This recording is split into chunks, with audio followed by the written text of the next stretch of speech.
Disney built its most immersive cruise ship ever, but it missed a key part of what makes a cruise feel magical. From themed lounges to cinematic dining, the Disney Treasure is a visual masterpiece. But after a week on board, the one thing I kept hearing was, "It's beautiful, but I miss the old ships." And honestly, same. So in this video, I'll walk you through the food, the shows, the layout, and what's missing that made this cruise harder to love than it should have been.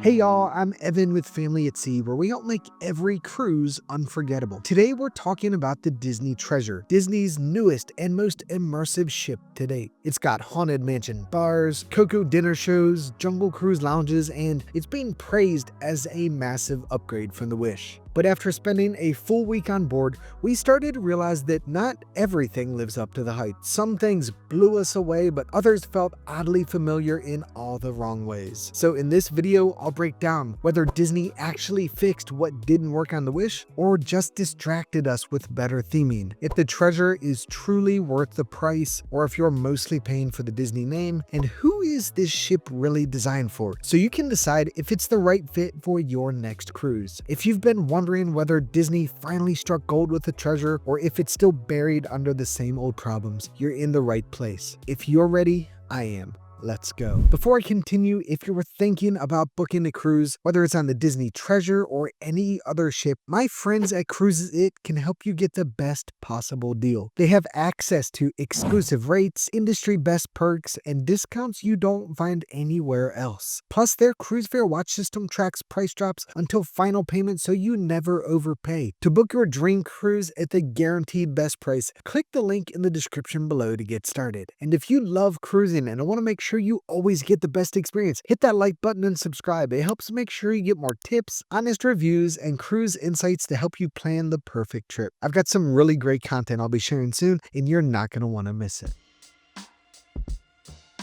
If you've seen Disney's promos for the Treasure, you know what they're selling. Immersive theming, iconic storytelling, and experiences pulled straight from the parks. They've got haunted mansion cocktails, a Coco-themed dinner show, and adventure lounges that look a lot like a Jungle Cruise queue got turned into a bar. The vibe is bold, cinematic, and unapologetically Disney. And to their credit, the ship looks exactly like the marketing. From the moment you walk into the Grand Hall, it feels like you've stepped into a three-dimensional storybook. The spaces are colorful, creative, and packed with visual detail. It's the most visually immersive ship Disney has ever built. There's no question about it. Evan, it's given Museum of Things I'm Not Allowed to Touch vibes. Honestly, I can't argue with that. The first few days on board, it felt like we were constantly walking through one incredible looking space after another, but never really settling into any of them. It's immersive, no doubt, but it's also a bit elusive, because once you move past the theming and start living in the space, the experience starts to feel a little more familiar than you might expect. To be fair, Disney never claimed this was an entirely new ship, and seasoned cruisers know that sister ships share the same basic framework. That's normal. But what marketing did do was shine a spotlight on the immersive theming and new venues in a way that made it feel like a completely reimagined experience. While some of that does hold up, not all of it does. So let's just say the longer you're on board, the more you start noticing what didn't make it into the promo reel. The result is a ship that absolutely delivers on the visuals, but whether it delivers on the experience, that's something we're going to unpack.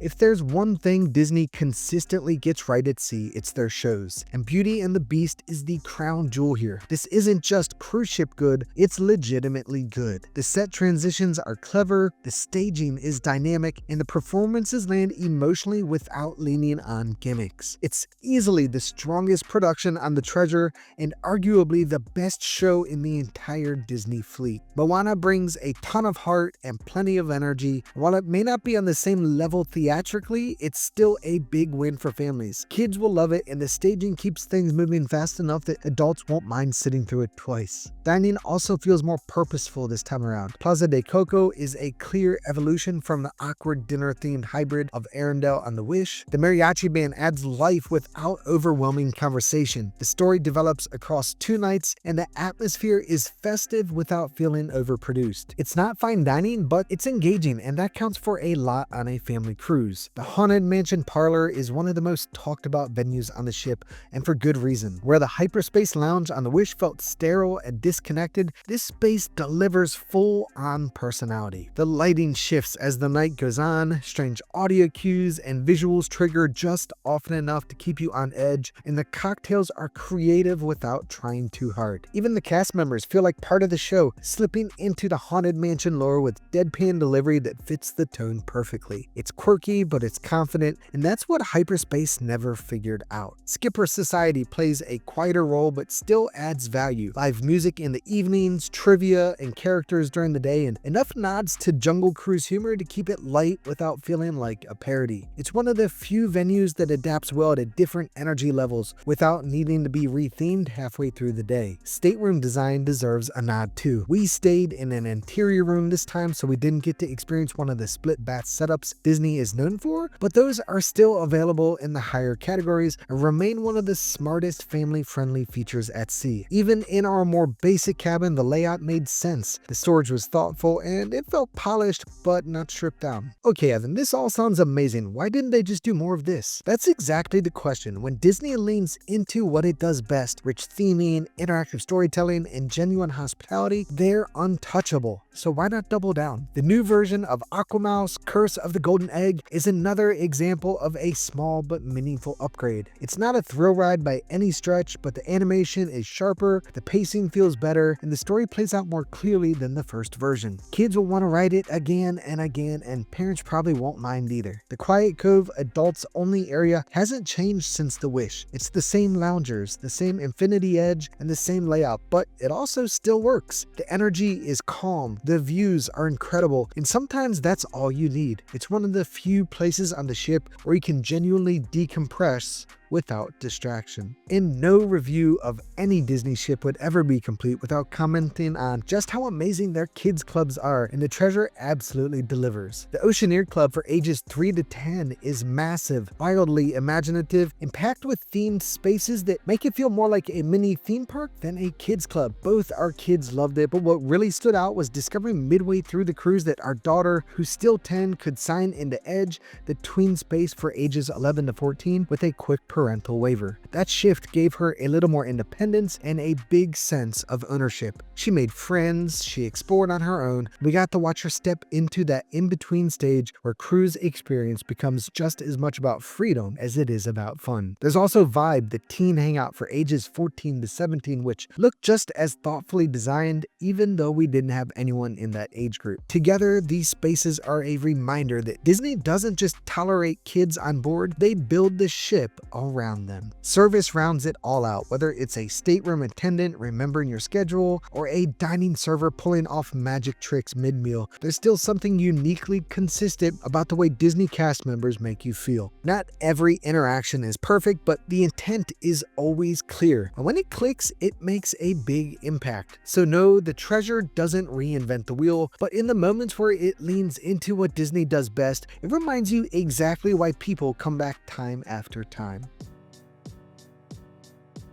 There's a lot to like about the Disney Treasure, but not everything landed the way we hoped it might. And in a few places, it felt like the design prioritized aesthetics over actual experience. Some of that shows up in how the ship handles crowds. Marceline Market, the buffet on board, is a perfect example. It's beautifully styled and feels fresh at first glance, but as soon as it builds up, the layout starts to work against itself. Instead of a spacious, easy flow buffet, it feels like a hallway with food on the sides and a traffic jam down the middle. That same issue shows up throughout the ship. It's not that it's hard to navigate, it's that many of the venues feel undersized. Bars, lounges, even pool areas often left us circling for seats or just skipping them entirely. The ship is packed with clever theming and beautiful finishes, but it often seems like guest flow was an afterthought. The Rose Lounge might be the one exception, and ironically, it's also one of the least visible spaces on board. It's tucked away,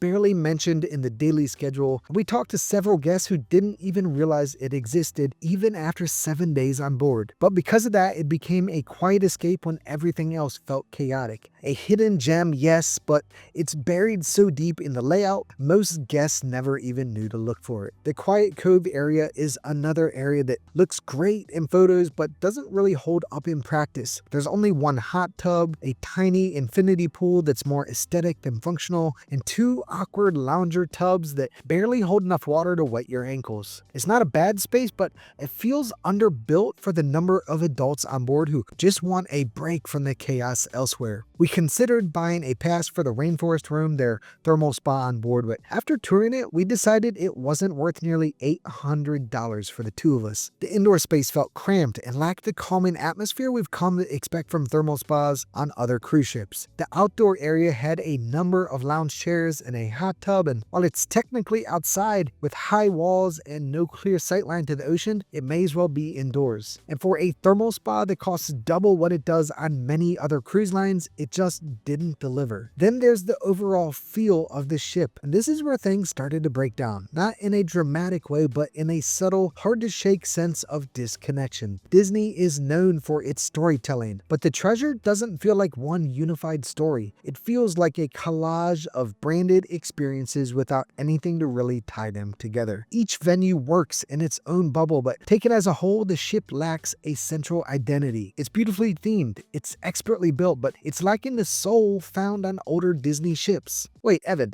how does a ship this expensive still feel so forgettable in places? Valid question, and you're right. Our interior stateroom with no balcony or even a window to see the ocean cost us $9,800 for a 7-day sailing, and that was before gratuities. And while there were moments we genuinely enjoyed, especially some of the amazing people we met on board, there just weren't enough moments to justify that price point. The Treasure isn't a bad ship, but at this level, not bad isn't good enough. There's no question the Disney Treasure is the most immersive ship Disney has ever built. The spaces are imaginative, the theming is deep, and every corner of the ship feels like it was pulled straight from a storybook. From the eerie glow inside the Haunted Mansion parlor to the lush, tropical touches in the Skipper Society. This is Disney showing off what its creative teams can do when given a blank canvas and a big budget. But here's the thing, immersion isn't the same as connection, and that's the one big thing the Treasure is missing. It's a ship that looks spectacular, in photographs even better, but that feeling of emotional warmth, that Disney magic that used to show up in the quiet details and natural flow of the ship, it's harder to find. There were moments where the experience felt more like walking through a showroom of Disney branded experiences than living inside a fully realized world. It dazzles the eye, but doesn't always engage the heart. That doesn't make it a bad ship, not even close, but it does shift the vibe in a meaningful way. The Treasure feels like it was built to impress more than it was built to connect. While some guests will absolutely love the bigger energy and louder theming, others, especially longtime Disney cruisers, may find themselves missing the charm and cohesion that defined earlier ships. It's a ship full of moments, but fewer memories. So yes, this is Disney's most immersive ship ever, but it's also the second in a row that feels like Disney magic wasn't part of the foundation, it was layered on top. Polished, impressive, and full of flair, but missing that underlying sense of heart that used to define the experience. After sailing both the Wish and the Treasure, it doesn't feel like a fluke either. It feels like a new chapter for the Disney Cruise Line, one where spectacle is prioritized over soul and connection takes a backseat to concept. The Disney Treasure is absolutely worth sailing for the right kind of cruiser. If this is your first Disney cruise, you'll probably be blown away. The entertainment is polished, the kids clubs are next level, and the ship itself is visually stunning. It checks a lot of boxes, especially for families who love the idea of being surrounded by Disney IP in every direction. If you're coming from the theme parks and want the same immersive storytelling at sea, this delivers that. It's a strong fit for families with younger kids, especially those who aren't chasing high-speed thrills or complicated itineraries. The whole ship is built with kids in mind, and the result is an environment where families feel centered rather than accommodated. It's also a great match for Disney adults, the superfans who genuinely love the characters, the themed dining, the hidden details, and the joy of being wrapped in that Disney bubble for a week. If that's you, there's plenty here to geek out over. But this ship isn't for everyone. If you've sailed on the Dream or the Fantasy, or you're someone who fell in love with Disney Cruise Line for its thoughtful layout, relaxed energy, or subtle elegance, this might feel like a departure. The treasure leans louder, flashier, and more crowded. If you're a couple or retiree who values serenity, upscale dining, or adult-focused experiences, you'll find moments of that here, but they're scattered and often overshadowed by the sheer volume of families on board. Unless you're already a Disney fan or cruising with grandkids, there are better fits elsewhere. And if you're used to sailing with Royal Caribbean or Celebrity and expecting the same variety, innovation, or technology, you'll want to adjust your expectations. Disney isn't trying to compete with those lines with the treasure. It's playing a different game entirely. The Disney treasure is a modern take on the Disney Cruise Line formula. For some, it'll feel like a dream come true, and for others, it might feel like the magic's still there, just harder to reach. Now, the bad news is, no matter how much research you do, you really won't know how this ship feels until you're living it. Because the Disney treasure is full of contradictions, moments of pure delight followed by head-scratching design choices. It's not a cruise that can be summed up in one sentence. You just gotta see it for yourself. The good news? You can. In our vlog series on our second channel, we're taking you behind the scenes to show what a full day on board really looks like. From the chaos of embarkation to the quiet moments you won't find in the brochures. You'll see the shows, the food, the spaces to work in, the ones that just don't. And you'll walk away with a much clearer picture of whether this ship is the right fit for your family. Click it now and I'll show you what it's really like to spend a week on board the Disney treasure without sugarcoating a thing. As always, and until next time, may your seas be smooth and your horizons wide. Bon voyage!